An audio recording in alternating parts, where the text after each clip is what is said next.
UFC 263. So the fight card, the main card, the three fights I covered in my last podcast. Well, I don't know if it was luck, but can I say that I called it? I called each and every one of those three fights that I covered. So starting with the main event, Israel Adesanya versus Marvin Vettori.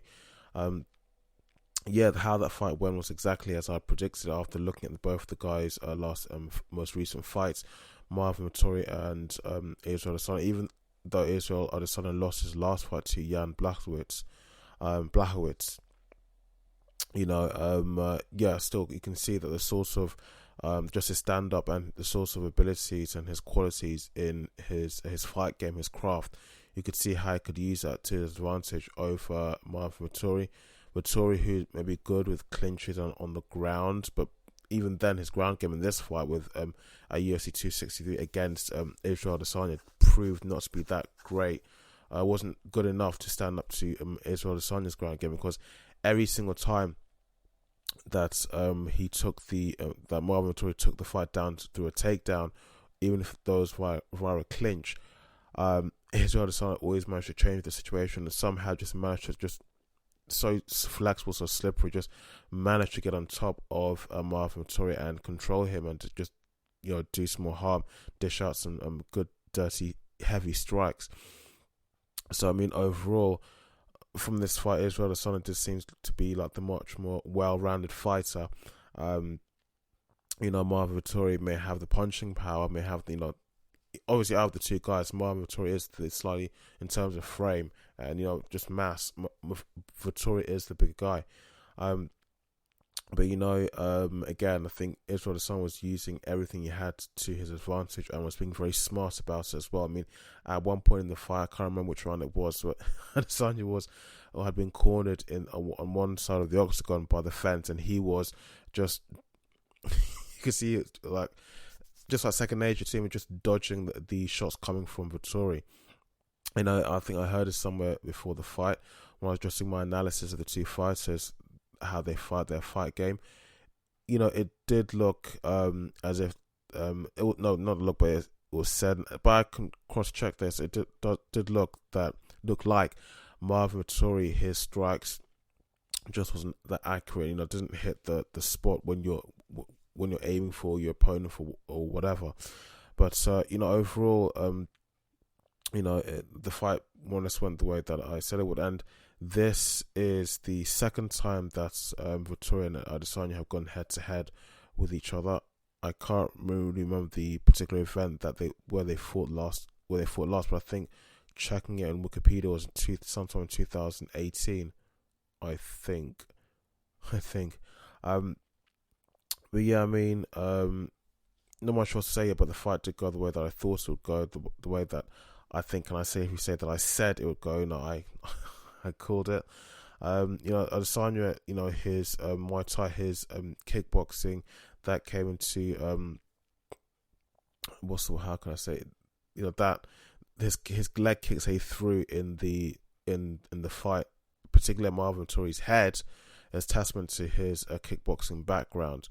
Because I think he was dishing out probably in a total in the whole fight, probably about 6 or 10 of those.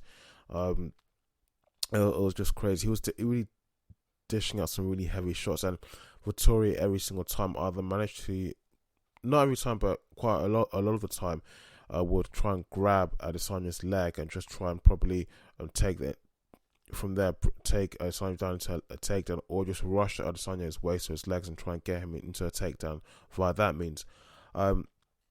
So I mean, I think in that sense, just seeing how Marvin Vettori was handling the whole situation in each of those rounds, it probably goes to show that probably Vettori knows that his where he's better is on the ground. His ground game probably is better than his stand-up. Though again, in this case, like I said before, it probably still didn't prove to be good enough against Adesanya's ground game, because in every single one of those takedowns, Adesanya managed to was flexible, was slippery enough to just reposition himself, change the whole situation, and be in a much more advantageous situation, beneficial position, not situation, but position, and attack his opponent. So yeah, for the second or third time, this guy has now defended his title as the I wrote it down somewhere as the welterweight champion. I wrote this down somewhere. Yeah, defend his middleweight. No, so not welterweight. No, my tell a lie, mistake. Sorry about that. He's now defending his middleweight championship title for the second time, I think. If it's incorrect, please guys correct me in the comment section down below. I should have checked this, but now I'm doing this podcast. I'm kind of like fairly nervous. So moving on to the next fight, I gotta say, and I say it again, the first three fights, at least the main card anyway, I don't watch all the fights, just the first three fights that interest me. This event seemed it stands out as one of probably the much more entertaining events that the UFC's put on so far this year, because a lot of the past events that we've had for this for the first half of this year, now in June of 2021, most of them haven't really seemed to be that entertaining. They haven't really had that wow factor that the UFC has. The UFC as a fighting promotion, as an organization alone, has benefited from. Whenever they hold an event, that there's just this sort of draw factor, pull factor that they have. Okay, they have a few names like Conor McGregor, Nate Diaz that fought on this fight card, and other names, GSP when he was competing. I do understand that they do have those certain names, but I mean, for most of this year so far, a lot of the events just have not been that entertaining, and that goes for a lot of the main cards. So moving on to the next fight, the co-main event, which was Brandon Moreno versus Division Figueiredo, the flyweight division. So the last fight that they had, it was back at UFC 256. Sometime, was it last year or this year? Back at UFC 256. For me, it looks, and I don't want to sound silly or bit like somewhat like a jerk here, but for me, it seems like this fight was kind of like making the decision that needed to be made back at UFC 256, where they had a majority draw from the judges. For me, this fight kind of it kind of cements who the better fighter was. I mean, both these guys are good. They're so evenly well matched, despite maybe their age. There's about 6 years of age difference between them. Okay, it's not much. They're both still young men, but yeah, that's despite their age difference, they're still very evenly well matched guys, and the stand up from both guys is so good. The ground game was really good. That's probably the reason why the last fight that they had back at UFC 256 resulted in a draw, that the judges just couldn't make. Either they couldn't make a decision, or they scored the same points by chance and it just came to a draw. But for me, this fight, again, the both fighters were really, really good. But of course, one of them, Brandon Moreno, was a better fighter. And for me, this particular fight at UFC 263, it kind of cements and it makes that decision that had to be made back at UFC 256. I don't know how that sounds to you guys, but that's my opinion. That's my take on the whole thing.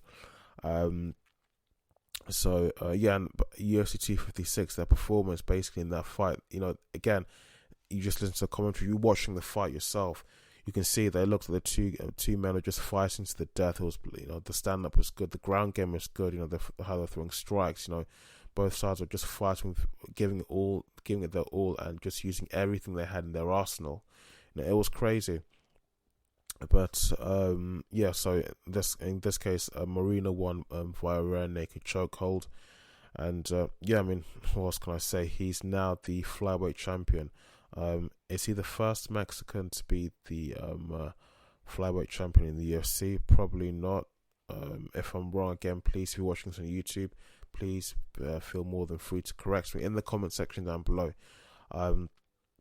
So that was an interesting fight. Probably, I think maybe UFC 256 was probably much more, when they fought then, was probably much more entertaining. If you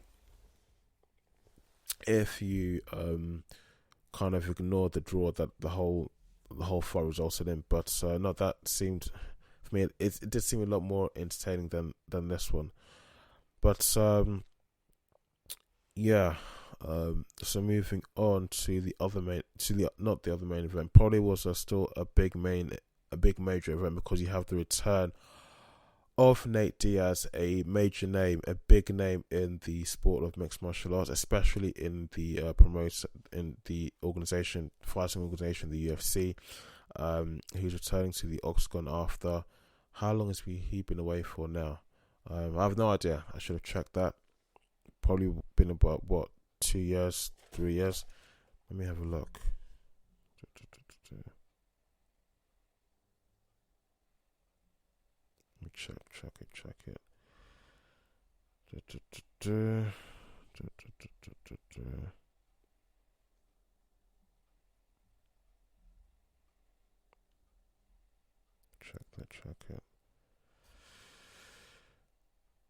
Okay, looking at his record. Yes, look at his last 2 fights. So since 2019. So that has been a while. Although I can appreciate that in 2020, that's when we had the start of the pandemic, and that's when we had the first lockdown in most countries around the world, the first pure lockdown, as I like to call it. So yeah, I mean, this fight again went the way that I thought it would. I initially asked the people who I know, who I talk to about mixed martial arts on a regular basis, who they thought would win, and I was surprised when they said Leon Edwards would win. I thought no, Nate Diaz would win, because he's such a big name. There's a reason why he's such a big name in the sports of mixed martial arts and in the UFC. So I went and checked his last performance. I went and checked Leon Edwards' last performances, and okay, I can kind of bring together and summarize and conclude why Leon Edwards would have had a good fighting chance of beating this guy in the octagon, and why Nate Diaz would have lost. But the fight itself, Leon Edwards, he performed really well. Nate Diaz, how can I describe this guy's style of fighting in this particular fight? At first, his stand-up was okay, but not as good as Leon Edwards. I mean, Leon Edwards seemed really sharp and quite aggressive with his attacks, with his striking. And as one of the commentators said that he's probably doing so, you would naturally think he's doing so, and he would naturally himself would be doing so, because he's fighting a top contender within the sport of mixed martial arts, and so he knows that in this case he really has to perform to prove himself, to make a name for himself in the sport. To put his name on the map properly, because he'll be also known as one of the guys to defeat a top contender in the sport of mixed martial arts, a top contender who is a big name in the sport, particularly in the UFC. That's one of the reasons why his stand-up was so good, and why he was fighting and why he's performing the way he did. He performed so aggressively. And looking at Nate Diaz, I think a couple of times he missed a few shots, and some leg kicks probably caused him to fall on the octagon canvas, on the octagon floor. I think the leg kicks that Leon Edwards was dishing out, quite a few, and at one point actually you could see the effect it was having on Nate Diaz's legs. It was definitely painful for Nate. But towards the end of the last round, towards the end of the whole fight, in the last minute or so, just Nate Diaz just out of nowhere just started dishing out all these strikes, counter strikes, just going on the complete offensive, and cornered Leon Edwards in one corner of the octagon. And at that point I thought, okay, and you could hear the whole crowd just chanting, just cheering, just thinking, okay, this guy might actually win this. He might actually prove everybody wrong who's been watching this fight from the beginning. He might have this in the bag, and I was surprised that just out of nowhere he had all this energy and just started going on the complete offensive attack on Leon Edwards, who you could see he was going on the defense, defending himself as best as he could do. But just the way Nate Diaz, had performed just in the dying minute of the fight, he just testament to the guy's cardio, so good, because I've heard that Nate Diaz just had this skin condition that it doesn't take too much abuse as in terms of physical attacks to his face, to his body, that it doesn't take much of that to cause his skin to break and cause him to start bleeding. So, if you look at both guys, Leon Edwards just looks, didn't have barely a single scratch on him, but Nate Diaz looks worse for wear, and looking at what he did in the last minute of the final round of the fight, it's he'd taken all that abuse, but still was fighting like a warrior towards the end of the fight. But unfortunately, it wasn't really enough, and Leon Edwards took the fight. Question is now, who does Leon Edwards fight next? And Leon Edwards is now sitting at position number 3 in the, what's the weight division? God, I should know this. He's currently sitting at position number 3. So who does he fight next? I need to check that actually. Let me quickly check that just to be sure.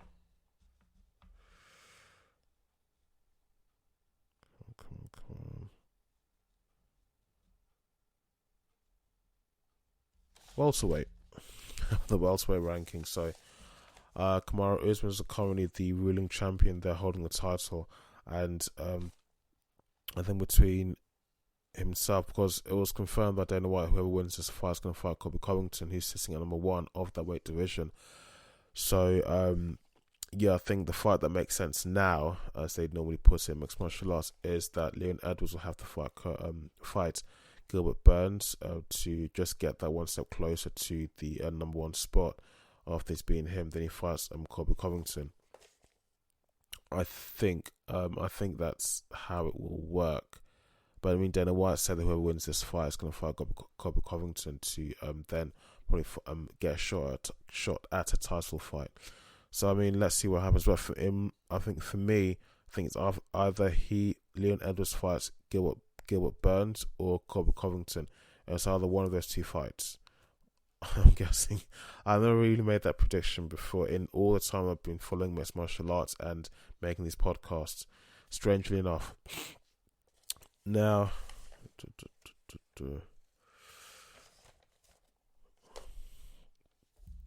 other thing I want to cover it's just a brief bit of mixed martial arts news. Well,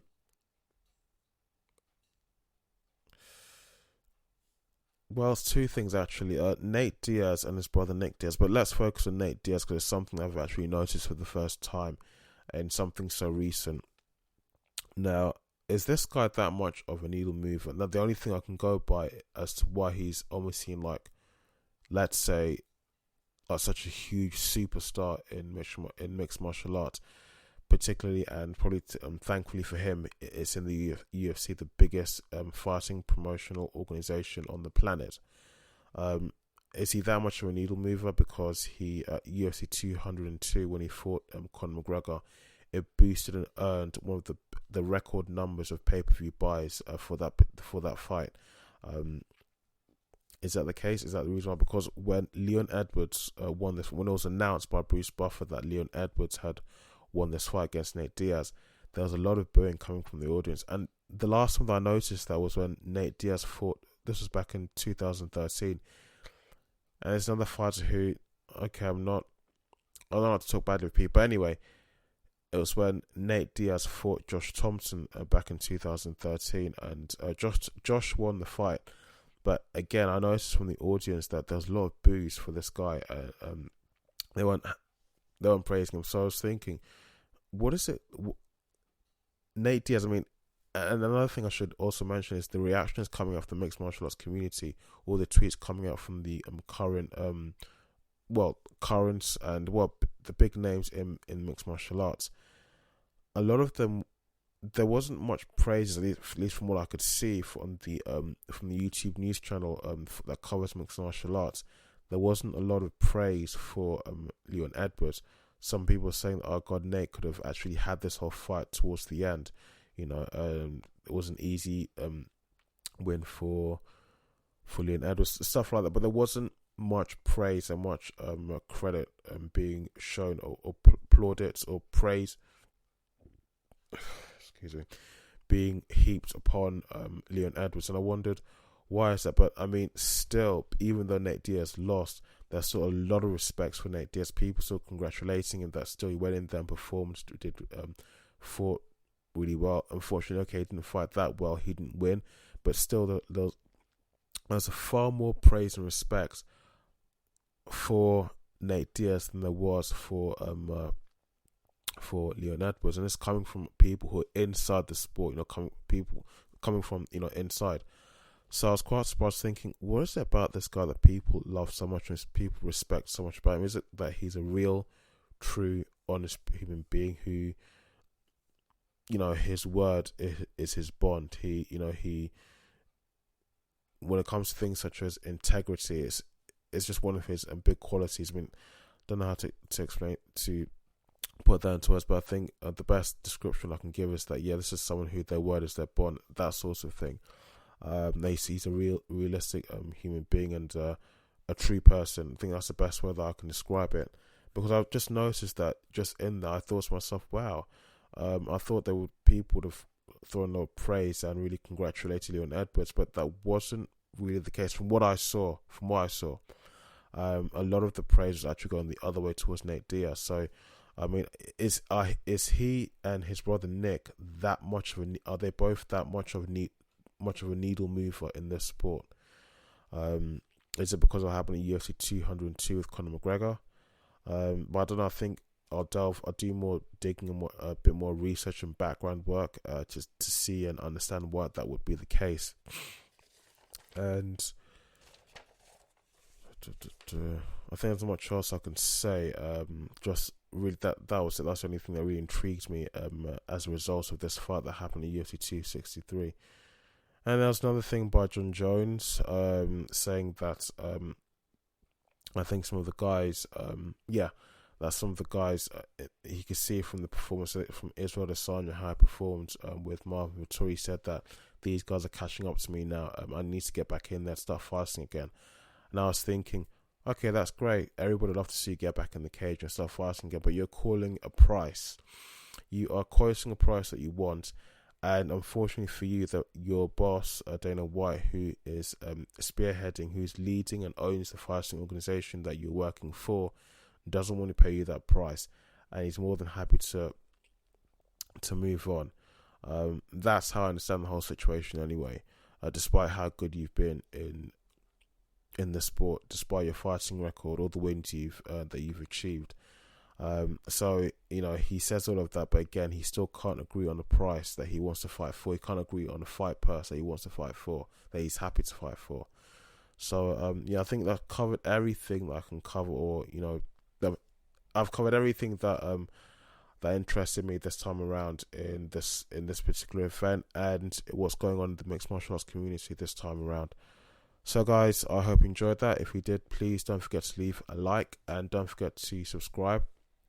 Please subscribe if you enjoy my content. It really, really helps me when you do that, to grow my YouTube channel and the podcast as a whole.